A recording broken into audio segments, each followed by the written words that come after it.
If you open an English Bible to Psalm 82, you are going to read a sentence that has, well, it's made modern theologians deeply uncomfortable for centuries. Oh, absolutely. It's the kind of passage most people just, skim right past. Right, because it says, God presides in the great assembly. He renders judgment among the gods. Plural, not angels, gods.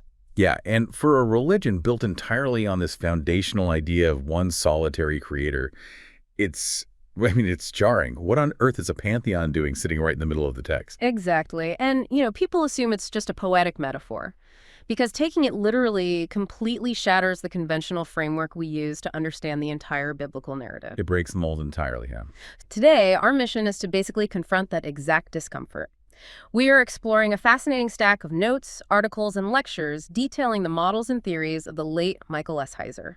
Right, and for those who might not know the name, Michael Heiser was an American Old Testament scholar who possessed this really rare specific gift. He really did. He could take the most complex, dense, academic biblical scholarship. Like incredibly dense. Yeah, specifically regarding ancient Semitic languages and cultural contexts, and he just translated. He made it so that anyone could grasp the profound implications of what these ancient texts were actually claiming. And to understand the overarching theme of this source material, we really have to look at his primary focus, which was the supernatural worldview of the ancient Near East. The ancient Near East. Right. Heiser dedicated his life's work to challenging modern readers to take off their 21st century scientific method glasses. Yeah, which is hard to do. Very hard. His model asks us to view exactly. It's a worldview that fundamentally shifts the mechanics of how you read almost every single page of these ancient texts. So, if you're listening to this and feeling a bit of whiplash already, it is completely okay. It's totally normal. We are so hardwired by our modern education to view the world through a scientific, materialistic lens. Trying to genuinely put on the glasses of like an ancient Sumerian or an ancient Israelite feels completely unnatural. It feels like backwards thinking to a modern mind. Yeah. So before we can even look at the specific supernatural entities Heiser talked about, we have to establish how he arrived at these conclusions. Right, the methodology. Exactly.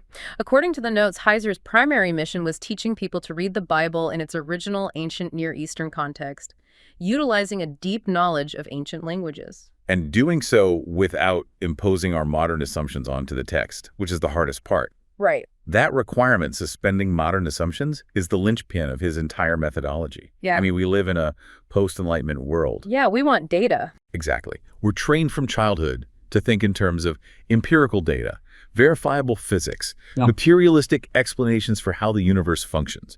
If a plague happens, we look for a virus. Right. If a storm hits, we look at atmospheric pressure. But the ancient authors of the Near East did not operate with that software. Their world was fundamentally, thoroughly spiritual. Everything was connected to the spiritual. Causality for them was tied to the unseen realm. So when we read their texts through our modern materialistic lens, we aren't actually reading their text anymore. We're just reading our own worldview superimposed onto their vocabulary. Perfectly said, yeah. Let's try an analogy to ground this. Imagine you sit down to watch a highly stylized, incredibly complex science fiction film. Okay, I'm with you. The world building is wild, right? There are alternate dimensions, time travel, alien species with their own political factions. But for some inexplicable reason, you go into this movie absolutely convinced that you are watching a straight-laced, literal documentary about a small farming town in the American Midwest. Oh, you are going to spend the entire 2 hours incredibly confused. Completely lost. You'd fundamentally misunderstand the director's intent. You would miss the entire plot. Like when an alien spacecraft lands on screen, your brain, desperate to maintain that Midwestern documentary framework, is going to process it by thinking, well, that is a very strange-looking, highly modified John Deere tractor. That's a great way to put it. You're refusing to understand the rules of the genre. Or the reality of the world the director actually built. And Heiser argued that this is what happens when we read ancient Near Eastern texts with a 21st century mindset. We see a spacecraft, and we call the tractor. And that habit leads directly to a phenomenon Heiser frequently called flattening the text. Flattening, meaning we just iron out the weird stuff. Basically, yeah. Because the modern mind struggles so profoundly to accept the ancient supernatural worldview as a literal reality, we sanitize it. We domesticate it. Make it more palatable. Right.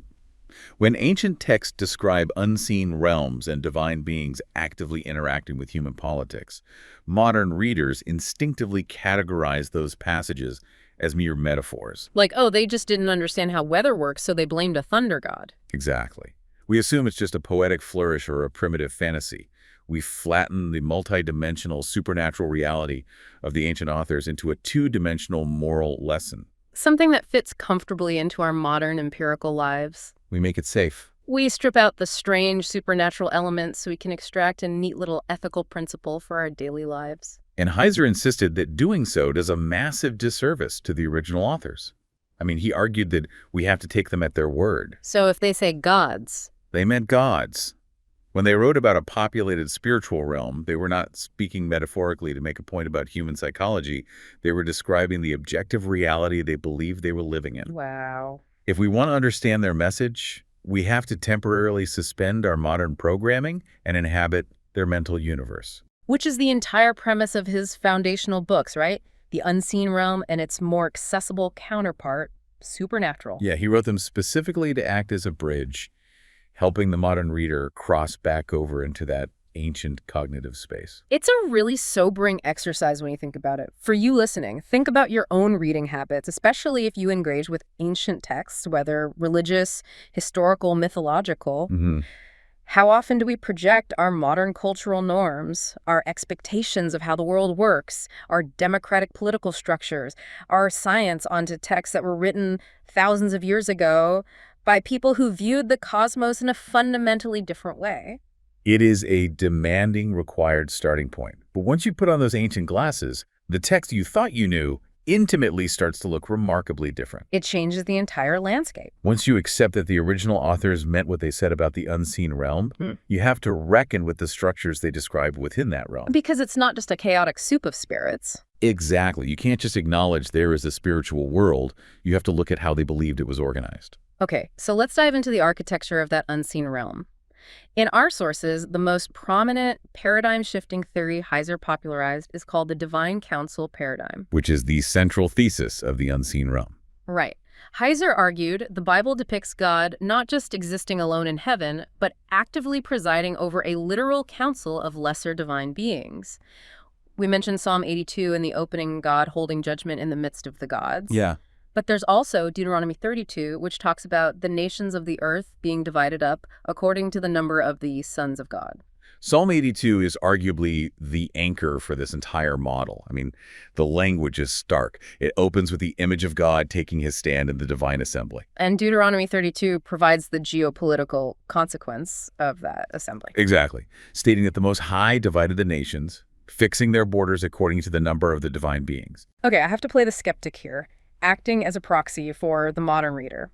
When I first read that, my immediate reaction was to push back. Yeah. Are we talking about a pantheon of gods, like Mount Olympus, where Zeus and Apollo are fighting it out, throwing lightning bolts at each other? Because that completely contradicts the standard, fiercely monotheistic view of the Bible that the Western world has accepted for 2 millennia. That is the most common and natural reaction. And Heiser spent a significant portion of his career addressing that exact friction. Because it sounds like polytheism. It does. Interestingly, that reaction aligns with much of the mainstream academic consensus. Really? Mainstream scholars think it's polytheism too. Oh, yeah. Many secular mainstream biblical scholars look at passages like Psalm 82 and conclude that these texts do just reflect leftover polytheism. The prevalent academic theory is that the religion of ancient Israel was an evolution. The theory goes that they started out polytheistic, worshiping many gods just like their Canaanite and Babylonian neighbors. And then eventually narrowed it down to one. Exactly. Over centuries, they evolved into strict monotheism. Under that theory, passages like Psalm 82 are just awkward polytheistic remnants left behind in the text. It's like an evolutionary vestigial organ, an appendix in the biblical text that just didn't get edited out by later redactors. Yes, a remnant of an older, more primitive stage of their religious development. But, and this is where Heiser steps in, he offered a fiercely argued alternative interpretation, and he rooted it deeply in the grammar of the original ancient languages. Okay, what was his counter-argument? He argued that this divine council structure was not a leftover mistake, but a vital, intentional part of the original Israelite worldview from the very beginning. Crucially, he argued this framework is completely distinct from polytheism as we typically understand it. Walk me through the mechanics of that distinction, because if there are multiple gods in the text, how is that not polytheism? To understand Heiser's argument, you have to look at the Hebrew word used in these passages, which is Elohim. Right. In English, we translate that word simply as God with a capital G, and we treat it as a unique name or set of unique supreme attributes. We assume it means the uncreated creator, omnipotent and omniscient. Exactly. But Heiser demonstrated that in the Hebrew Bible, the word Elohim is used to describe several different entities. Not just God. No, it is used for Yahweh, the creator God, but it is also used for the gods of the council in Psalm 82. It is used for the demons in Deuteronomy 32. It is even used to describe the disembodied human spirit of the prophet Samuel in 1 Samuel 28 when he is summoned from the afterlife. Wait, hold on. So the text uses the exact same word for the ultimate creator, a member of the heavenly council, a demon, and a dead human prophet. Yes. That's crazy. And that is the key to Heiser's linguistic breakthrough.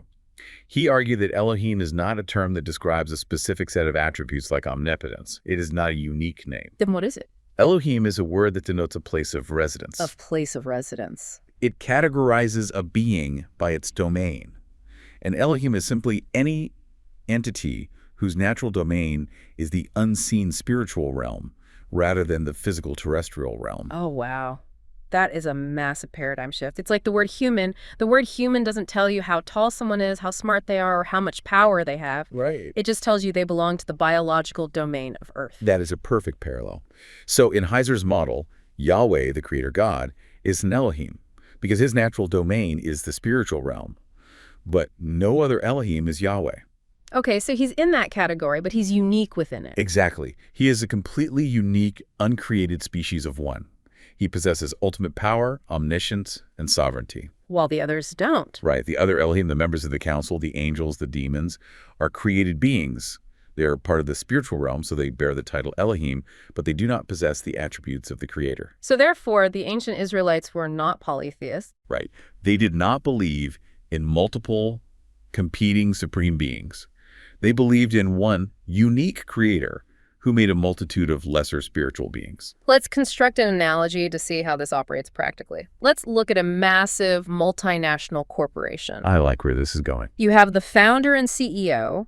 That person holds ultimate, undisputed authority, right? They built the company from the ground up, and they hold all the voting shares. But the CEO doesn't sit in a massive boardroom all by themselves talking to empty chairs. The CEO delegates. They appoint a board of directors. Yes, they hire vice presidents and regional managers. They share the administration of the company. The CEO retains ultimate sovereignty, but they choose to govern through a structured, delegated administration. To build on your point, the CEO could theoretically do everything themselves, but they choose a participatory model of governance. Which is exactly Heiser's framework. The ultimate God is the uncreated CEO, but he chooses to govern the cosmos through a structured administration of created, lesser divine beings. And they have real agency. They have real agency. They have real responsibilities. They participate in the decision-making process. Where do we see that participation in the text? We see that explicitly in passages like 1 Kings 22. The prophet Micaiah has a vision of the heavenly throne room. God actually asks the council, who will entice Ahab into attacking Ramoth-Gilead and going to his death there? Wait, God asks for ideas. Yes. Yeah. And the text says one spirit suggested this, and another suggested that, until one spirit steps forward with a specific plan, and God approves it.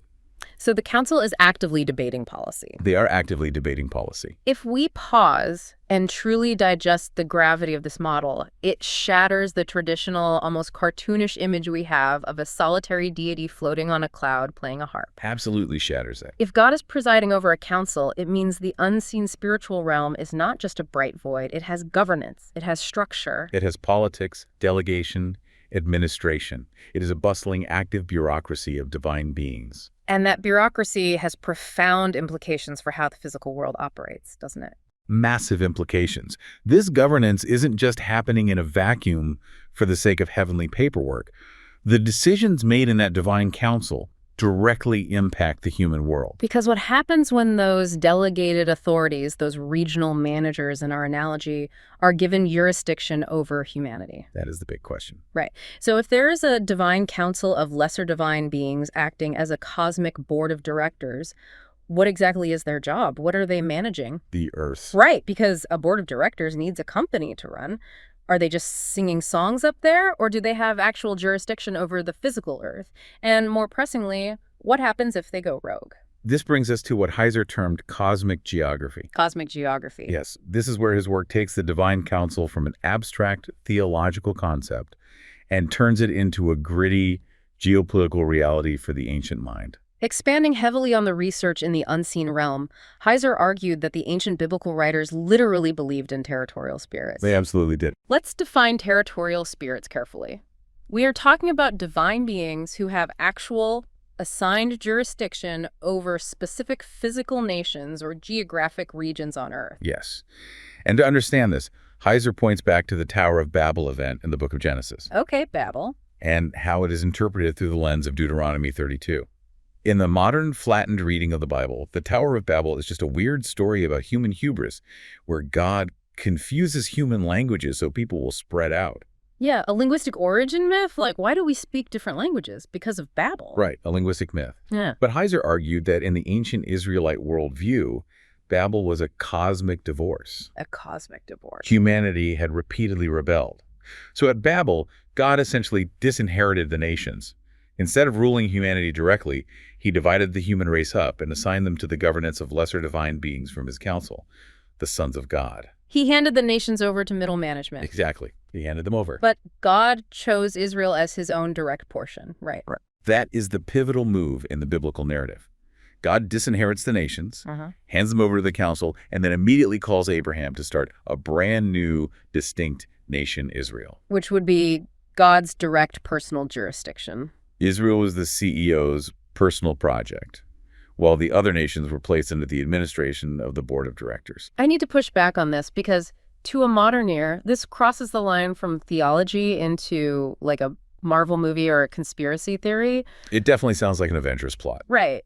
Are we saying Heiser believed the biblical authors thought there was literally a demon of Persia or a spirit of Babylon pulling the strings of human kings? How does he justify that level of supernatural micromanagement? He justifies it by pointing to text where that exact dynamic is explicitly stated. Really? Where? The most famous example is in the book of Daniel, chapter 10. Okay. Daniel is praying, and an angelic messenger finally arrives after a 3-week delay. The messenger apologizes and explicitly states that he was delayed because the prince of the Persian kingdom resisted him for 21 days. Wait, resisted him? Resisted him in combat until Michael, one of the chief princes, came to help him. The text isn't talking about a human prince of Persia intercepting an angel. A human king cannot physically fight an angelic being in the spiritual realm for 3 weeks. Exactly. A human guy with a sword isn't holding up an angel. The text is describing a territorial spirit. The divine being assigned to govern the geographic region of Persia. Yes, engaging in spiritual combat. Heiser points out that according to the ancient worldview, the lesser divine beings who were assigned to govern the nations at Babel rebelled. Ah, they went rogue. They were supposed to act as administrators, pointing people back to the ultimate creator. Instead, they accepted the worship of the nations they were supposed to govern. So they became corrupt. Corrupt, unjust, and essentially set themselves up as rival gods. So going back to our corporate analogy, the regional managers went rogue. They seized the company assets, locked the doors, and demanded that the employees treat them like the CEO. And that rebellion is the origin of the ancient pantheons. Oh, wow. The gods of Egypt, the gods of Babylon, the gods of Canaan in Heiser's model.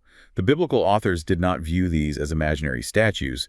They viewed them as the actual rebellious members of the divine council who had usurped authority over those geographic regions. That is, if you read the text through this specific mechanism, the entire biblical narrative completely shifts. It's no longer just human history. No, it is no longer just a history book about human nations fighting other human nations over resources, water rights, or land. Every physical conflict has a spiritual shadow. It frames the entire narrative as a story of spiritual conflict, a cosmic proxy war. A proxy war. So When the ancient Israelites were interacting with the Egyptians or the Babylonians or the Canaanites, they didn't view it merely as a clash of human armies. Not at all. They viewed it as a clash between Yahweh, the ultimate creator God, and the corrupt, lesser divine beings who ruled those opposing nations. It is an unseen realm operating completely parallel to our own. When a king makes a geopolitical move on Earth, it is a reflection of or influenced by a move made by a territorial spirit in the unseen realm. And Heiser insisted over and over again that this wasn't just mythological window dressing to make Israelite history sound more epic. This was the literal, sober worldview that the biblical authors held when they recorded their history. And it forces a radical reevaluation of how we understand biblical events, doesn't it? Completely. Take the plagues of Egypt, for example. Okay, let's look at the plagues. In a modern reading, they're just miraculous ecological disasters designed to convince Pharaoh to let the Israelites go. Just a show of power. But through the lens of cosmic geography, each plague is a targeted tactical strike against a specific Egyptian deity. Really? Targeted? Yes. It is Yahweh systematically dismantling the power base of the rogue Elohim governing Egypt, proving his ultimate supremacy over their specific domains. Like the river turning to blood. Right, attacking the god of the Nile. Yeah. The plague of darkness attacking the sun god Ra. Oh, that makes so much sense. It changes how we read the prophets, too. When the prophets deliver these blistering critiques of foreign empires falling, they aren't just critiquing human politicians. They are delivering indictments against the rogue members of the divine council. The collapse of an empire on earth is the physical manifestation of a spiritual judgment in the unseen realm. This framework also drastically clarifies why the ancient texts speak with such intense, almost violent hostility toward idolatry. Yes, idolatry is huge here. Because in a modern flattened reading, idolatry just looks like foolish people bowing down to chunks of carved wood or stone. It seems almost silly to a modern mind. Like, why is God so incredibly angry about a piece of wood? Right. It feels like an overreaction if it's just ancient arts and crafts. Exactly. But through Heiser's lens of cosmic geography, idolatry isn't about the wood or stone at all. The ancient Israelites knew the wood wasn't magic. Idolatry is about giving allegiance to a rogue, hostile divine being who is actively trying to usurp the authority of the Creator. So to worship a foreign god was to align yourself with a hostile, territorial spirit. It is an act of cosmic treason. Cosmic treason. That completely changes the stakes of the text. So we have established the landscape, the cosmic geography, and we have established the government, the divine council. Now let's look at the specific cast of characters that inhabit this bureaucracy. Right, the beings themselves. Because most people think they already know these entities intimately. Angels and demons. This is where Heiser really had to do heavy lifting to clear away centuries of accumulated tradition. Our modern conceptions of angels and demons are heavily layered with cultural baggage. Renaissance art, right. Renaissance art, medieval poetry like Dante's Inferno or Milton's Paradise Lost, and modern pop culture. We have a very specific image in our heads. To address this, Heiser wrote two specific, very focused books, Angels, which defines the heavenly host, and Demons, which traces the historical understanding of evil spirits. He really wanted to set the record straight on those two terms. Because a massive part of his work in these areas was emphasizing that our modern assumptions come almost entirely from tradition, not from the actual ancient scripture. Almost entirely, yeah. Let's start with angels. What does this ancient lens mean for the average person who grew up with greeting card images of angels? You know the ones, beautiful glowing humans with giant white swan wings playing harps or cute little chubby cherubs floating on clouds. Heiser thoroughly deconstructed those pop culture images by looking strictly at the morphology, the physical descriptions in the original languages. What did he find? He pointed out that in both Hebrew and Greek, the words we translate as angel, malach in Hebrew, or angelos in Greek, are not actually descriptions of a specific species of being. Wait, angel is not a species? No, it is a job description. A job description. It simply means messenger. An angel is a function, not an ontological category. The unseen realm is populated by a vast array of divine beings. Elohim, sons of God, seraphim, cherubim, and when one of them is dispatched to deliver a message or perform a specific task in the human realm, they are acting in the role of an angel. So it's like the word mail carrier. A mail carrier isn't a different species of human, it is just a human performing a specific vocational function of delivering a message. Yes. That's exactly it. And furthermore, the beings performing that function do not inherently have wings. No wings. Heiser was quick to point out that the typical angel appearance in the Bible when they interact with humans is simply as a normal human man. Oh, like when Abraham entertains visitors. Exactly. Abraham's visitors look like men. Lot is visited by men. They don't have glowing halos or bird wings. They blend in. But wait, what about the winged creatures? The beings that do have wings or bizarre, terrifying appearances in the ancient texts are the cherubim and seraphim, and they are not messengers. What is their function if not delivering messages? They are throne guardians. Throne guardians? They guard the presence of God, and their descriptions are wild. Seraphim translates to burning ones, and they're often associated with serpentine or reptilian imagery in ancient Near Eastern iconography. Reptilian. That is terrifying. Right. And cherubim are not chubby babies. They are chimera-like creatures with multiple faces. Oh, I've heard this. Like a lion, an ox, an eagle, and a man. Yes, and eyes all over their bodies, and they are associated with fire and wheels within wheels. Which explains why every single time a heavenly being drops its disguise and shows up in its natural state in the text, its first words are almost always, "Do not be afraid." Because the person is usually terrified out of their mind. Yeah. If a chubby baby with wings showed up in your living room, you wouldn't be terrified, you'd look for its parents.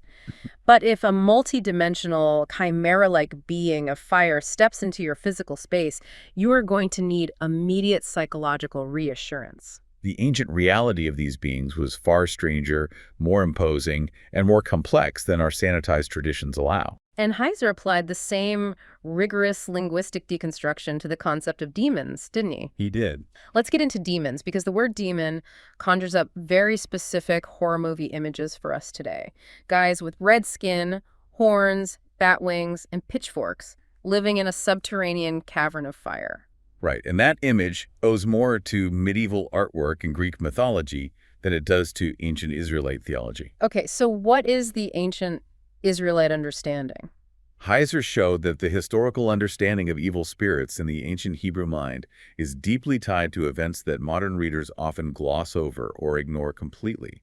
For Heiser, you cannot understand the ancient Jewish concept of demons without understanding their view of spiritual rebellion. And crucially, that rebellion wasn't just a single event in the Garden of Eden with a talking snake, right?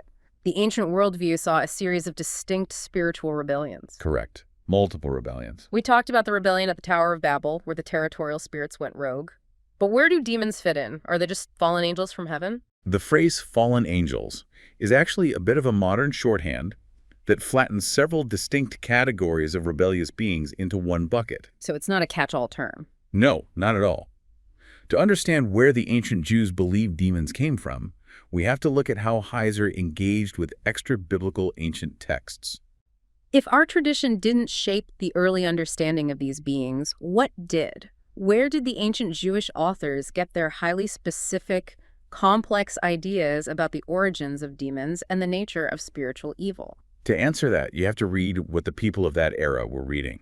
You can't just read the final canonized biblical text in a vacuum. Right. Heiser focused heavily on what is called Second Temple Jewish literature. Which is what exactly? This is the massive body of work written by Jewish authors between the end of the Old Testament and the beginning of the New Testament, roughly the 4 centuries before the birth of Jesus. And the most notable text he drew upon, which he detailed in his book Reversing Herman, was the Book of Enoch. The Book of Enoch. Now, for a lot of people, the moment you mention a book outside the standard Bible, alarm bells go off. Oh, definitely. They think of secret conspiracies, hidden gospels, or forbidden knowledge.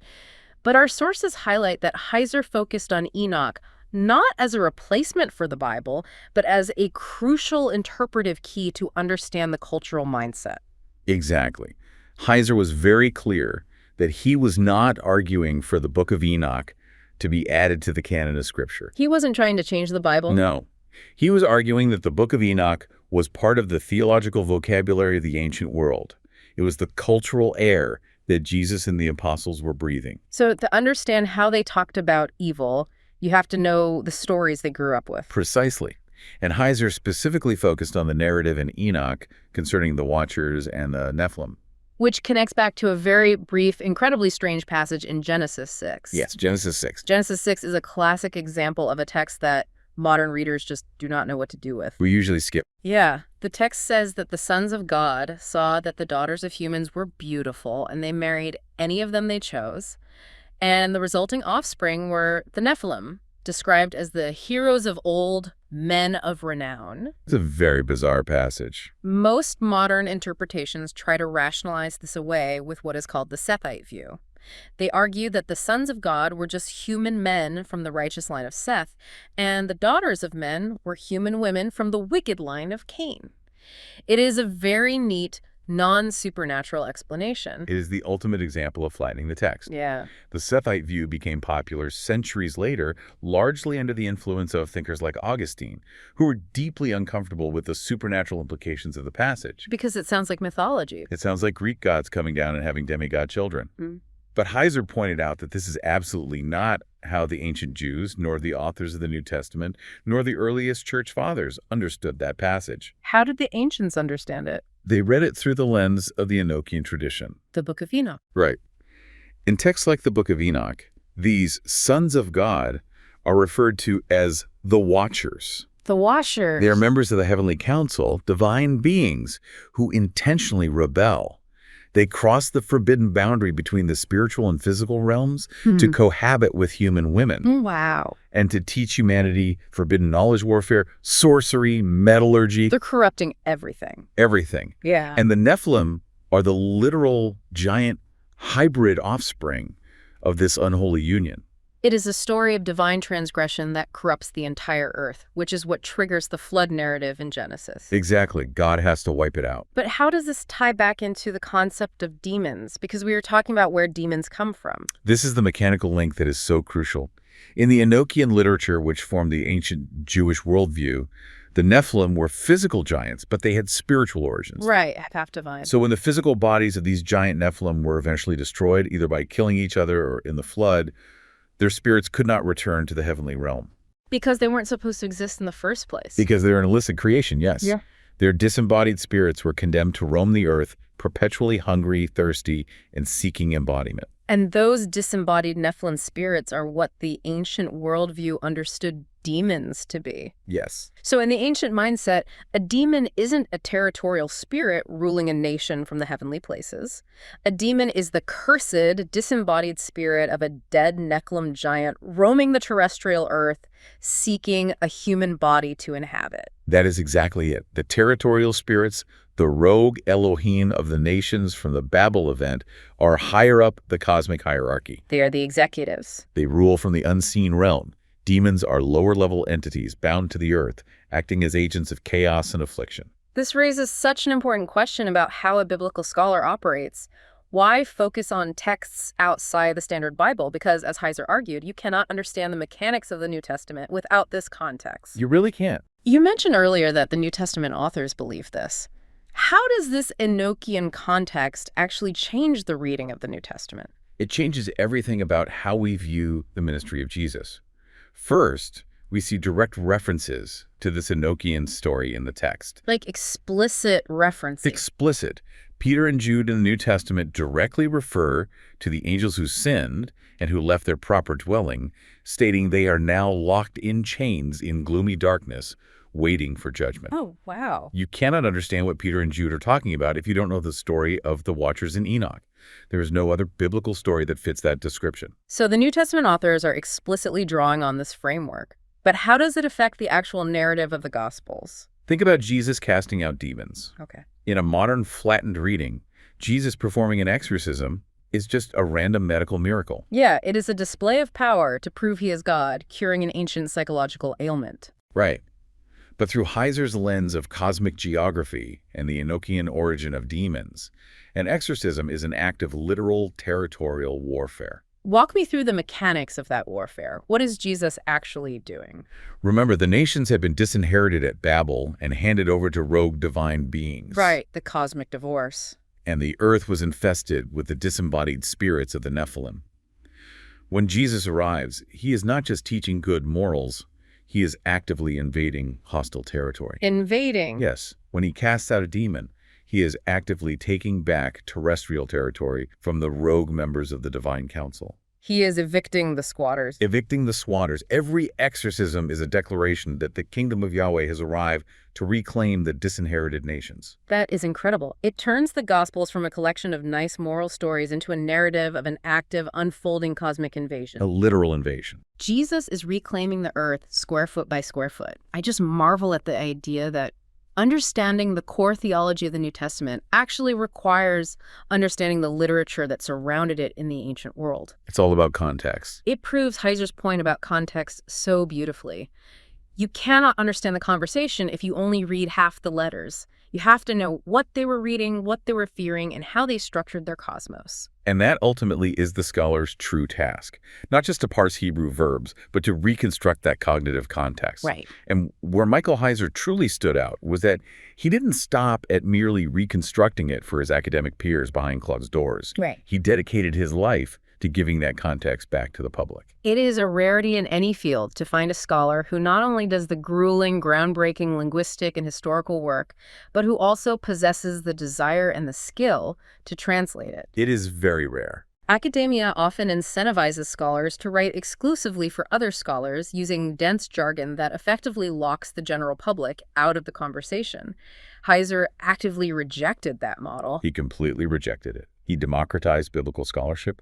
He believed that the everyday reader had the right to know what the academic world knew about the text. And he didn't dumb the material down. He simply removed the academic barriers to entry. Exactly. He built an entire ecosystem to distribute this research. He really did. For you listening, if you want to explore this further, he hosted a wildly popular show that broke down scripture verse by verse through this ancient lens. The Naked Bible Podcast. Yes, and he worked for years integrating his research into digital tools that pastors and lay people use every day, like Logos Bible software. He served as a scholar in residence. He produced countless lectures, courses, and articles. Even now, his foundation continues to preserve and share this massive body of work. It is a profound legacy. I mean, he essentially left behind a complete toolkit for anyone willing to take off their modern glasses and read the text the way it was meant to be read. He wanted to re-enchant the biblical text for the modern reader. Re-enchanting the text. I love that phrasing. So let's synthesize this journey we've been on. It's been a long one. We started by recognizing the absolute necessity of reading these ancient texts with ancient eyes, shedding our modern post-Enlightenment materialistic assumptions. We explored the startling, paradigm-shifting concept of the divine council, an ultimate creator governing alongside a bureaucracy of lesser divine beings, clarifying that this is not polytheism, but a complex spiritual administration. Right. We mapped out the unseen realm through the mechanics of cosmic geography, where the disinheritance at Babel tied physical nations to the jurisdictions of territorial spirits, turning history into a cosmic proxy war. The Marvel movie version of history. Yes. We stripped the greeting card glitter off of angels and demons, revealing a much stranger ancient reality of throne guardians and the disembodied spirits of the Nephilim. Far more terrifying than the greeting cards. And finally, we saw how Heiser used extra-biblical texts like the Book of Enoch to unlock the ancient understanding of spiritual rebellion, transforming how we view the actions of Jesus in the New Testament as literal territorial warfare. It is a comprehensive framework that connects the dots across thousands of years of history, language, and text. It really is. But before we wrap up, this framework forces us to ask a difficult question, a final provocative thought that builds on Heiser's work, but pushes it squarely into our modern reality. I'm ready. What is the question? If Heiser's model is correct, if the ancient biblical worldview fundamentally assumes that unseen spiritual beings are actively influencing terrestrial geography, national politics, and human rebellion, how does that shift our modern, highly individualized view of the world? Oh, wow. Today, we tend to view personal responsibility and systemic evil entirely through the lens of human sociology, economics, and psychology. But if there's an active, unseen realm operating in parallel, governing nations and influencing culture, does viewing the world through an ancient supernatural lens make the universe feel more terrifying because we are caught in a cosmic crossfire we cannot fully see? Or does it make it feel more deeply purposeful because the chaos of human history isn't just random senseless violence, but part of a larger, ultimately resolvable spiritual conflict? That is the question. That is a staggering question to mull over. It fundamentally changes how you might watch the evening news or interpret global events. It really does.